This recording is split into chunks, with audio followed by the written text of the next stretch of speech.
Assalamualaikum warahmatullahi wabarakatuh.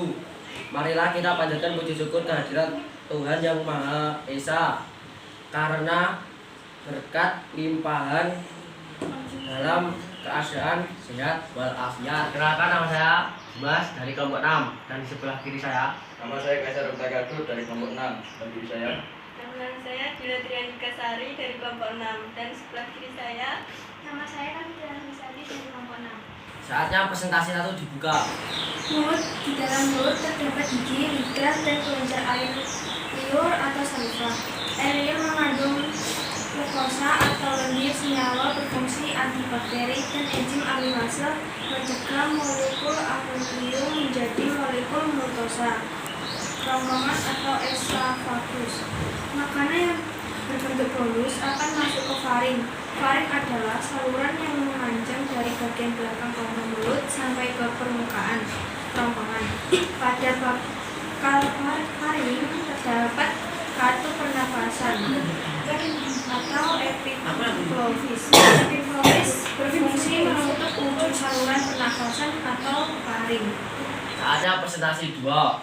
Hati. Fungsi hati: 1. Menghancurkan sel darah merah, contoh hepatitis yang disebabkan virus. 2. Membersihkan darah seperti dari obat-obat alkohol racun. 3. Memproduksi protein, berperan sebagai faktor pembukaan darah dalam sistem kekebalan tubuh. 4. Penyimpan nutrisi, misal vitamin A, B12, D, K, zat besi, dan asam folat. Pankreas. Fungsi pankreas sangat penting dalam sistem pencernaan dan metabolisme. Fungsi utama sebagai organ yang memproduksi enzim untuk menghancurkan dan mencerna makanan di dalam perut. Pankreas terletak di belakang rongga perut dengan panjang sekitar 12-18 cm. Fungsi pankreas dibagi menjadi dua. 1. Fungsi eksokrin, menghasilkan enzim pencernaan yang dialirkan ke saluran. Enzim impase untuk mengurangi lemak. Enzim protase untuk mencerna protein menjadi asam amino. Enzim amilase untuk mengurangi karbohidrat menjadi gula darah atau glukosa. 2. Fungsi endokrin, kelenjar yang menyalurkan zat tertentu ke dalam tubuh. Peredaran darah. Fungsi untuk menghasilkan hormon insulin dan glukagon. Saatnya presentasi tiga. Fungsi mengaduk bolus secara kimia. Bolus tercampur dengan getah lambung. Getah lambung mengandung asam kloda, HCI, enzim pepsi rehin. HCI berfungsi menjadi ruangan dalam lambung bersifat asam. Dapat membunuh kuman. Enzim pepsi menghidrolisis, memecah protein menjadi pepton. Campuran dari polepida dan asam amino. Enzim renin mendapatkan protein kasein yang terdapat dalam susu. Usus halus. Usus terdiri atas 3 bagian. Usus 12 jari, panjang sekitar 0,25 m. Untuk tengah atau jejunum panjang sekitar 7 m. Usus menyerapat panjang sekitar 1 m. Dalam usus halus terjadi pencemaran kimia saja.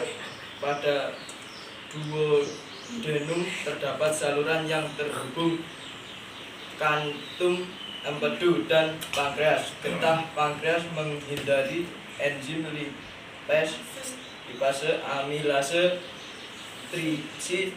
Enzim lipase mencerna lemak menjadi asam lemak dan gliserol. Amilase mencerna amilo menjadi mafosa. Tripsin mencerna protein menjadi polipeptida.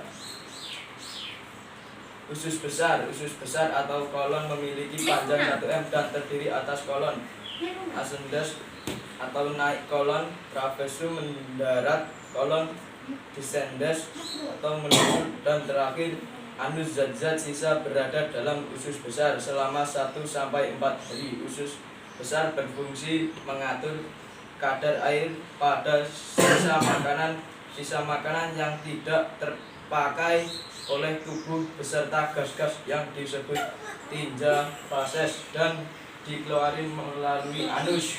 Ngajak termin 1 dibuka. Dustin dari kelompok 9, di mana letak kelenjar saliva? 1. Berada di bawah rahang bagian belakang. Pertanyaan dari Marsha kelompok 10. Berapa panjang usus 12 jari? 20 sampai 25 cm. Panjang saluran ini sekitar 2,5 meter. Pertanyaan dari Kayla kelompok 10. Apa fungsi lampu? Pertanyaan dari Ernesta kelompok 8. Apa fungsi pankreas? Sebagai organ yang memproduksi enzim untuk menghancurkan dan mengumpulkan makanan di dalam tubuh. Termin 1 ditutup. Sekian dari kelompok kami. Bila ada kesalahan kami mohon maaf. Wassalamualaikum warahmatullahi wabarakatuh.